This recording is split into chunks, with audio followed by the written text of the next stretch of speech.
ஐயப்பனுக்கு மாலை போடுற பக்தர்கள் ஏன் கார்த்திகை 1ஆம் தேதி குறிப்பா மாலை போடுறாங்க அப்படின்னு உங்களுக்கு தெரியுமா? அதுக்கு பின்னாடி ஒரு புராண கதையே இருக்குங்க. வாங்க அந்த குட்டி ஸ்டோரி என்ன அப்படின்றத பார்க்கலாம்.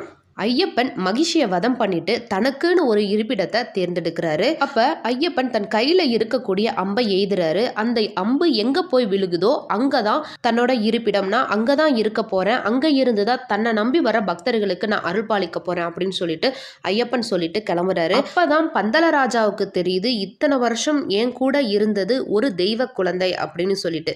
அப்படிப்பட்ட தெய்வ குழந்தைய நான் விட்டுட்டேனே அப்படின்னு சொல்லிட்டு கத்தி கதறாரு. அப்ப மேலோகத்துல இவரோட குரல் ஒலிக்குது. அப்ப நாரதரும் பரசுராமரும் அதை கேட்டு பந்தல மகாராஜாவுக்கு ஆறுதல் சொல்றாங்க. மகிழ்ச்சியை அழிக்கிறதுக்கு ஹரியும் சிவனும் இணைந்து உருவாக்கிய குழந்தைதான் ஐயப்பன் அப்படின்னு சொல்றாங்க. கண்டிப்பா ஐயப்பன் உங்களுக்கு ஏதாவது நல்லது பண்ணுவாரு அப்படின்னு சொல்றாங்க. அப்ப ஒரு அசரீரி ஒலிக்குது. அந்த அசரீரியில ஐயப்பன் என்ன சொல்றாரு அப்படின்னா, நான் ஹரியும் சிவனும் உருவாக்கிய குழந்தையா இருந்தாலும் என்னோட தந்தை நீங்க தான்.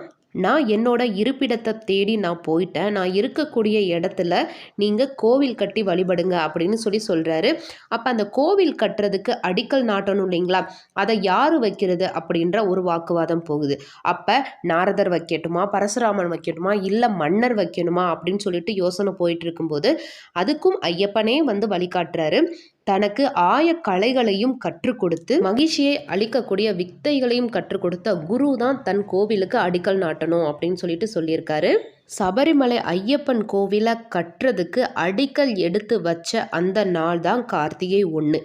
அதனால தான் ஐயப்ப பக்தர்கள் கார்த்திகை 1ஆம் தேதி மாலையிட்டு சபரிமலை போய் ஐயனை தரிசிக்கிறாங்க.